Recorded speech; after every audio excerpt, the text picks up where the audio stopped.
What's up, everybody? Welcome back to another new episode of the Last Way podcast. We deal with topics such as UFOs, conspiracies, cryptids, nerd stuff, basically everything under the paranormal umbrella. You can find us on YouTube, obviously, our Wix blog, Facebook, Twitter, all that good stuff. You can also find us on Patreon.com, which is a cool little way for everybody to support the channel if you would like. We don't ask you to, but if you want to, you also get a couple. Currently, there's only a couple up, but you also get Patreon exclusive podcast episodes. So you also get that as well. So very cool. We're adding more episodes to that as well. So only Patreon subscribers will be able to see those or be able to hear those episodes. And it's only like $1 or $3 a month. It's something very cheap. But check that out if you want to. Anyway, today's topic is another one in the Hidden World series. Absolutely love this series. As most of you know, if you've been listening to this series, this is like my favorite topic. It's so fascinating throughout history, throughout everything, that you can connect these stories and you can connect this little web, these little strings about these beings and these worlds and how they all come together. But today we're actually going over something kind of fun. I think it's kind of fun. But it's house elves, house spirits, brownies, whatever you want to call them. That's what they're called. But if you ask in-depth paranormal researchers, a lot of us are going to agree when you research some of these topics, synchronicities begin to happen. The same topic or thought will pop up in seemingly unrelated areas of research. This topic today, which again, even though the channel is one of my favorite fields of study, the hidden world, the fae, nature beings, etc. But that's pretty much exactly what happened to me with this topic. I was watching one of those new paranormal caught on camera shows. They showed pretty famous footage by now, but it's of this weird little gangly creature caught on camera in a lady's driveway. It's a well-known video because the being looks nearly identical to Dobby, the small elf character from Harry Potter. I mean, it basically looks like a stereotypical, what you would picture, just at least from that image, as a house elf. Like it's got little ears and um, just little stuff here and there, like a little potato sack shirt is what it looks like. Of course, some people are saying it's a kid, but if you haven't looked this up yet, definitely check it out. Just look up house elf or Dobby video, Dobby security footage, something like that, and you'll find it. It's pretty easy to find. Um, Again, people are saying it's a kid, but if you look at it, it definitely looks weird. You really have to see it. And what's weird is if you watch the video closely at the beginning, you can see in the shadow that whatever this being is either shutting a door behind itself or it came up to the door looking for something because you can see the door swing in the background. So it's not that it's just like edited on there, like that creature was actually, or that being was actually there at that person's house. So that's a cool little detail that I don't think a lot of people noticed. That really lends some type of credence to being being a physical thing. So I thought that was pretty cool, but it's a crazy video. It's a well-known video because the being looks again identical to Dobby from Harry Potter. But synchronicities. Just the other day, I was driving around and had some random paranormal podcasts going on the radio. They began talking about brownies, house elves, spirits, that kind of thing. Of course, as a Fae researcher, I jumped on this bandwagon and looked into these stories a little bit more. But brownies, as they're called, are house spirits, which can be roughly classified as fairies. A typical brownie has the role of a helper, but his view on house chores is very specific. Traditionally, they work for the owners of the house by night. They do what he is in the mood for, not as the master of the house might prefer, and it's not always the nicest thing. The oldest folk tales show brownies as ugly creatures, a ruddy brownish skin, dirty, basically Dobby. If you look up a picture, you'll know what I'm talking about. The original stories, however, have them being about the size of a normal human. Newer stories describe them as smaller than adults, often even smaller than children, some more ugly often than pretty, and sometimes able to shapeshift or become completely invisible. They're sometimes reported to have only a hole on the nose and no fingers on the hands. It seems male genders dominate the Brownies, but there are reports of some females as well. Oh, excuse me, I had to take a little second. I got these allergies going on. It's just crazy at this moment. It's absolutely kicking my butt. So I apologize if I have to mute or take a pause for a drink or blow my nose so we're not hearing me sniffle the whole time. But again, newer stories have them, being smaller. Again, only a hole instead of the nose. No fingers on their hands, which is crazy. Um, but essentially, they're from the lowlands of Scotland, is their natural territory. Extends almost all over England, including the islands, and occasionally they are mixed with pixies, which are not the same creature. But being present in very similar form, but under different names in Ireland, Scandinavian countries, and Germany. So they're kind of everywhere, but they all have different meanings, so different names. They're all seen as different things. Obviously, that takes me back to the Banshees versus Sirens argument. Two entities that seem the same, doing the same thing, but known differently by two different countries. That kind of thing. One interesting note about the house elves, though, are the point that they have certain rules regarding their own autonomy. They do not like to receive new clothes. They also fear or do not want to be around Christian artifacts or imagery, and they seem to dislike anything that could bind them to this world. So Dobby, the house elf, getting a sock in the movie, I believe. Don't take my nerd card. It's just been a minute since I've seen it. Dobby receives a sock from his master, technically, due to some trickery by Harry Potter. While Dobby is happy to be free, apparently in legend, the house elf would see this as a negative or even an insult, basically like a here, take this and get out kind of notion. They do, however, sometimes like things left out for them when they are cleaning a slice of bread, glass of milk, porridge, simple things, occasionally a cake or cookies. Uh, Side note, it is likely that leaving cookies and milk for Santa originated from this tradition or other traditions regarding house spirits. I thought that was really fascinating. I did not know that. Again, that's why this research is fun. You find out really cool stuff that you did not know. So, another cool note I found was that these beings can attach to one human in the household more than the others and can play pranks on those who they do not like or that they see as lazy within the household. Now, in the same vein, if a brownie or house elf is offended, they can be known as what's known as a boggart. A boggart is a negative fey type being.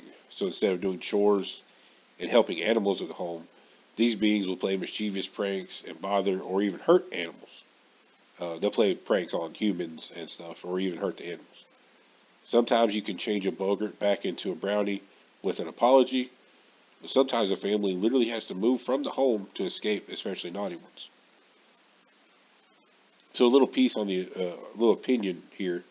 If you know the channel, then you know. But a huge section of study for myself and some of my team is regarding the Fae and the hidden world and how many events or beings within the paranormal field can be part of this world is actually just misinterpreted fairy folklore. And when researching these beings, I could not help but notice further connections like those we've made in previous episodes. These beings could very well be the cause of poltergeist activity. Again, I was watching one of those paranormal clip shows. This was a really, really awesome clip. It was basically a house. It was a night vision camera inside of a house, like a nanny cam type kind of thing. They had a grandfather clock in the corner, and the door opened and closed. Then a small chandelier was swinging, and some type of entity was captured on the camera in the kitchen. Now the hopeless, hapless, air quote experts that they get for these shows were clearly like, oh, that's a ghost of a person or a shadow being. But the camera angle being seen, I mean, they pay these people to say these things. It's really actually annoying. I'd rather just watch the clips and not have expert opinions on what they think these things are. But the camera angle was being seen into the kitchen through a kind of like open floor planned window bar thing, where you would sit chairs or sit food out like a bar. And the shadow entity captured on the cam did not seem to be on the ground, but peeked around the corner of that window like it was standing on the counter. So I'm just sitting there on the couch like, that's a freaking brownie. My man cleaned the grandfather clock. He was holding on to the chandelier as he cleaned it, and then he's getting the kitchen cabinets. And these people were like, I've never seen anything so scary. Shadow figures, evil, blah blah blah. Like, like it certainly could have been a house elf if you take into account of others being bothered by mischievous poltergeist activity. It does resemble, and I believe I've definitely mentioned this before. I feel like poltergeist activity matches perfectly with a lot of old folklore fairy tale stories. Like what would happen if you do something to offend the fae, they mess with your home or your family. I've actually gotten on to a couple of my younger family members for doing stuff like climbing trees and that sort of thing, um, because there is actually a legend of a guy that cut down a fairy tree, which is different kinds of trees. We do have a holly tree here, and holly is known as a magic tree. Hollywood, the magic of Hollywood. That's where they get all these terms. So again, excuse me, I'm sniffling and my nose is running and stopped up. I'm just a complete mess, but I have to record today, so bear with me. We're going to get through this. Um, Legend of a guy that cut down a fairy tree and he woke up in the morning with his head on backwards. So I love that legend. I told that to some of the younger members of my family to stop them from climbing on trees. But yeah, so those legends are out there that these guys are these beings. If they're offended, they'll definitely do something mischievous or they'll mess with you. They'll do whatever they feel like they need to do. Um, there's a show on Netflix that I noticed. It's called Hilda or Helga, something like that, and it's a cartoon. But in one of the episodes, like early on, this this family is living out in the woods, and they're getting letters, like small letters, from the fairy people that are living around them, and they can't see the fairy people, but their house is literally on in a fairy village. Like they're upset, they want them to move out. And one thing they do, they come in at night, they toss everything, and basically poltergeist activity. It's literally opening drawers, throwing plates, tipping stuff over. It's poltergeist activity, and they're doing this to get the family to move out, like they're upset with them, they want them to go, etc. So I mean, even in modern culture, it's basically showing us the same thing that these fae, these fairies, house elves, spirits, or whatever, they're all kind of connected and they can do different situations depending on how they feel. So they are autonomous. They're not just, these little beings that have to do certain things. They're little people. Well, I guess that's probably offensive. You know what I mean? They they have their own autonomy, their own lifestyle, their own way of living, their own rules, their own agenda, that type kind of thing. That's what I mean. They are intelligent beings. So I thought that was really cool. I think brownies and house elves, house spirits. I think it's really fascinating. I certainly wouldn't mind having something help around, helping me clean. I think that'd be cool. I would definitely leave out a cookie. I'm just saying, put that out there. I would definitely leave out a cookie for a house elf to help with some cleaning. But so obviously, it's all you know theories and legends and stories. But think about that next time like your headphones go missing or they're all tangled all the hell for some unknown reason. Your remote goes missing. Um, just like hey, if you go sit on the couch, I mean, I know this happens to me, but I think it's just because I'm just me. But like I'll go to look for something, I will not see it. I'll turn around, turn back, and I swear it's right there. Literally remotes, phones, all that good stuff. So I don't know if that's just me not paying attention, or it could be the fairies messing with me. You never know. It could be the same for you. Who knows? But you know, maybe leave out a little cup of milk or something. Wouldn't hurt. Maybe leave out a cookie every now and then. You might get your floors cleaned. Who knows? Either way, that's actually kind of a short episode for today. I mean, there's plenty of legends, plenty of stories about these little guys. And again, with I guess Harry Potter's been out of out of print or out of video for a while, so it's not so much as a cultural influence on it in modern days. But stories of these guys go back for a long, long way. And again, if you really start to look at this stuff, it does mimic poltergeist activity. If these things get upset, they can move stuff, toss stuff.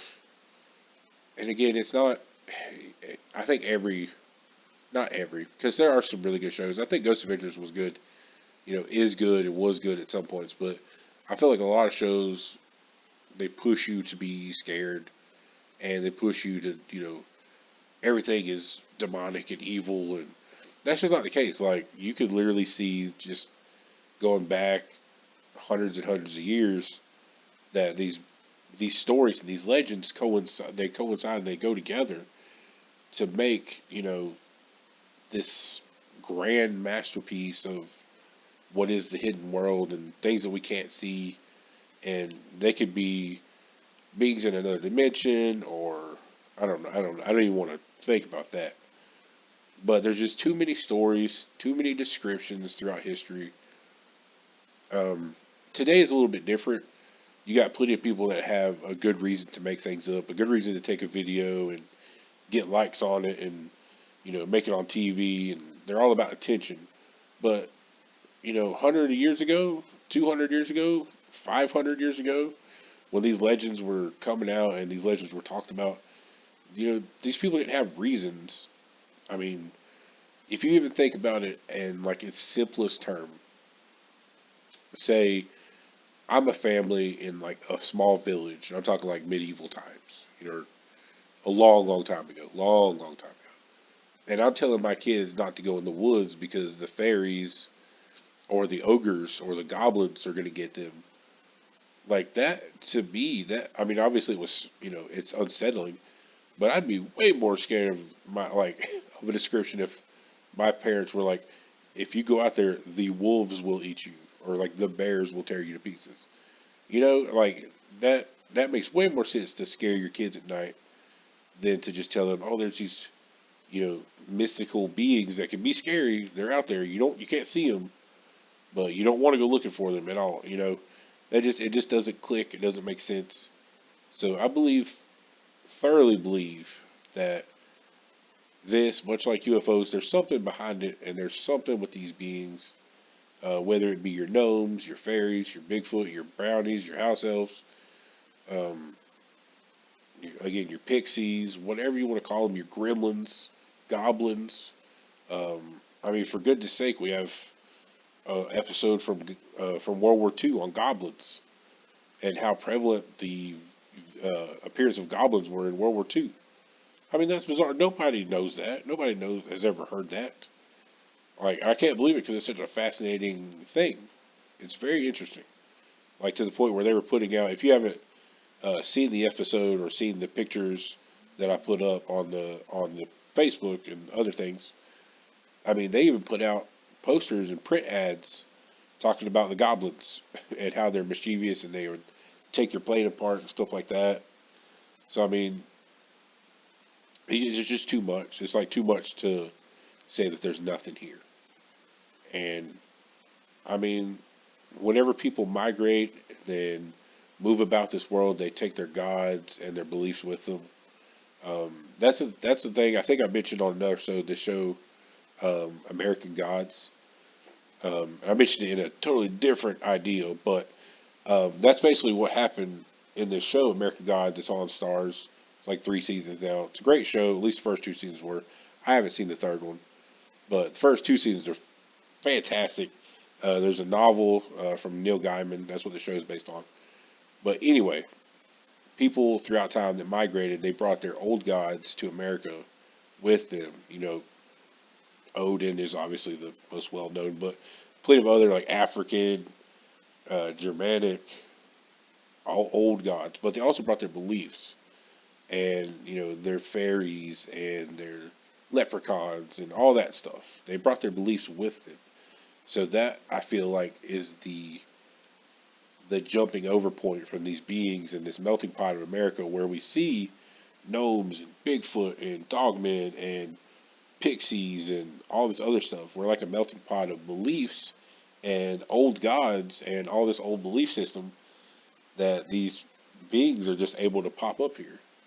Um, like I think I mentioned in the World War II episode with these goblin, gremlin creatures, they were mainly reported by the RAF, the Royal Air Force, and over in Europe and that area. They obviously they weren't reported here, but you got to think these bomb pilots and bombers and stuff like that.